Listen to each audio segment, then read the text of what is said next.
अस्सलाम वालेकुम जी, मैं हूँ लैब अब्बासी और आप देख रहे हैं देसी स्पोर्ट्स पर क्रिकेट कैप्सूल्स बाय लैब अब्बासी। कल का दिन एक बहुत इंपॉर्टेंट दिन होने वाला है, एक बहुत जरूरी दिन होने वाला है क्योंकि कल से स्टार्ट हो रही है Pakistan versus south Africa 3 match ODI series. पहला ओडीआई मैच खेला जाएगा पाकिस्तान टाइमिंग के हिसाब से दोपहर के 3 बजे शुरू होगा और टॉस इतना ज्यादा मैटर नहीं करता क्योंकि फैसलाबाद का ट्रैक आपने देखा है, फ्लैट ट्रैक है। अभी तक 16 वनडे मैचेस खेले गए हैं और इन 16 वनडे मैचेस में 8 बैटिंग फर्स्ट टीम ने जीते और 8 बॉलिंग फर्स्ट टीम ने जीते, तो इतना कोई मैटर नहीं करता टॉस।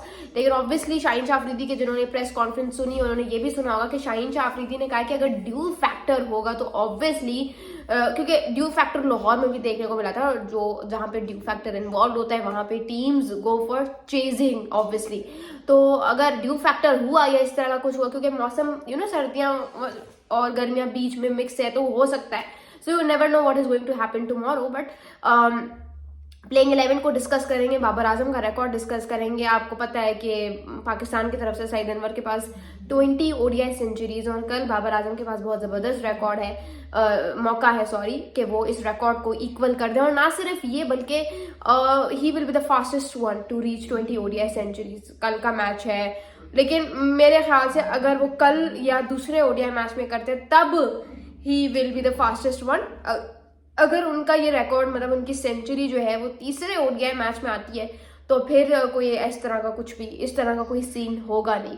और मैं इसलिए भी कह रही हूँ कि बहुत अच्छा मौका है बाबर आजम के पास सेंचुरी स्कोर करने का, क्योंकि आप देखें फ्लैट ट्रैक है, फैसलाबाद का जो ट्रैक है वो बड़ा हाई स्कोरिंग वेन्यू है, वहां पे बहुत जबरदस्त और ठीक ठाक रन स्कोर होते हैं। मतलब पिंडी एक तरह से आप कह सकते हैं कि जैसे पिंडी का ग्राउंड कब्रिस्तान होता है उस तरह से फैसलाबाद की भी पिच है। वो तो खैर ऑब्वियसली कल ही पता चलेगा क्योंकि 17 साल पहले और बाद में बहुत फर्क है, क्योंकि आखिरी जो ओडीआई मैच खेला गया था दैट वाज बैक इन 2008 में बहुत सारी चीजें डिफरेंट थी। 2008 में मेरे ख्याल से मैं किंडरगार्टन में पढ़ी थी। So you never know what is going to happen, लेकिन उम्मीद करते हैं कि पाकिस्तान कल ये मैच जीते। मैच क्या, मेरे ख्याल से तो पाकिस्तान को ये सीरीज साउथ अफ्रीका को क्लीन स्वीप हरानी चाहिए। उसकी वजह यह है कि साउथ अफ्रीका देखिए उन्होंने कोई इतना जिस तरह से T20 में माठा सा उनका लाइनअप था, ओडीआई में भी यही है। कोई तुर्रम खान बैटर्स या बॉलर्स नहीं आ रहे, वो एवरेज से, उनका कप्तान ब्रीड्स के है, ठीक है। तो आप क्या एक्सपेक्ट कर रहे हो कि बहुत ही कोई बड़ा लाइनअप है या कोई स्टार स्टडेड लाइनअप है? नहीं, बहुत इनएक्सपीरियंस उनका। अगर आप एक्सपीरियंस बोला तो मेरे ख्याल से कोई 300 समथिंग मैचेस का एक्सपीरियंस है, हमारा उनसे डबल है, 600 650 मैचेस का एक्सपीरियंस है हमारा। तो पाकिस्तान को ये सीरीज क्लीन स्वीप हरानी चाहिए। और जैसे एक एक्सपीरियंस्ड और स्टार स्टडी टीम एक छोटी टीम नहीं, एक बड़ी टीम के छोटे लाइनअप को हराती है, उसको पाकिस्तान को कल सीरीज वैसी हरानी चाहिए। अब आ जाते हैं प्लेइंग 11 पे। प्लेइंग 11 पे जी मेरे ख्याल से तो पाकिस्तान को कल 4 जेन्युइन बॉलर्स खिलाने चाहिए। वैसे तो टीम्स को 5 जेन्युइन बॉलर्स खिलाती हैं ओडीआईज में, लेकिन पाकिस्तान का क्या करें, पाकिस्तान तो 4 भी बड़ी मुश्किल से खिला ले। बहुत बड़ी बात है अगर पाकिस्तान 4 भी खिला लेता है, क्योंकि जो हमारे हेड कोच है माइक हैसन, उनकी जो है बड़ी जबरदस्त तो नहीं, लेकिन उनकी एक स्ट्रैटेजी है। वो कहते हैं कि चाहे, क्योंकि जाहिर सी बात है T20 और ओडीआईज के वो हैं हेड कोच, तो वो कहते हैं कि जी मैं तो 3 जेन्युइन बॉलर्स के साथ जाऊंगा, चाहे दुनिया इधर से उधर हो जाए, मैं अपनी स्ट्रैटेजी से टस से मस नहीं हूँगा। तो उनका तो ये कहना है कि जी मैं तो अगर मेरी सुननी है तो फिर, बल्कि वो अपनी ही चलाते हैं, वो किसी की नहीं सुनते। तो ये कह रहे थे कि भाई 2 फास्ट बॉलर्स 1 स्पिनर, ये उनका है, और बाकी सारे ऑलराउंडर्स। लेकिन मुझे नहीं लगता, क्योंकि हम वेस्ट इंडीज की सीरीज इसी वजह से हारे थे, क्योंकि हमारे पास जेन्युइन बॉलर्स थे लेकिन हम उन्हें खिलाते ही नहीं है।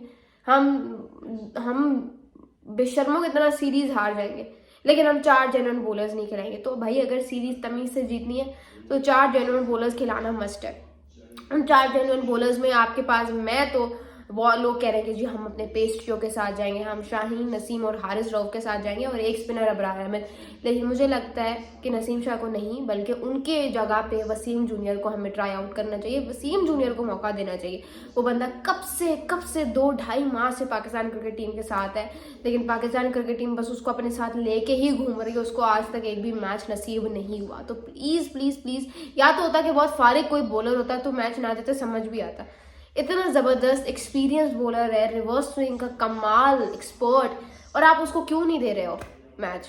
ठीक है, इतना डिजर्विंग एक प्लेयर है, उसको मैच देना मेरी तो समझ से बाहर है। तो मेरे ख्याल से वसीम जूनियर होना चाहिए along with Shaheen and Haris, और एक स्पिनर में मैं तो I would go with experience in Abrar Ahmed. Faisal Akram को आप एक डेड रबड़ मैच दे देना आखिरी जो होगा। उसके अलावा बैटिंग पे आते हैं तो Saim Ayub and Fakhar Zaman to open the innings. Babar 1 down आ जाएगा। नंबर 4 पे सलमान अली आगा, नंबर 5 पे मोहम्मद रिजवान, नंबर 6 पे हसन नवाज और नंबर 7 पे you can either go with the fast bowling allrounder और you can either go with the spinner जो कि हैं Mohammad Nawaz as an allrounder. तो ये तो मेरी प्लेइंग 11 है। आप लोगों की क्या है मुझे कॉमेंट्स में जरूर बताना। Thank you so much. This is Laiba Abbasi signing off.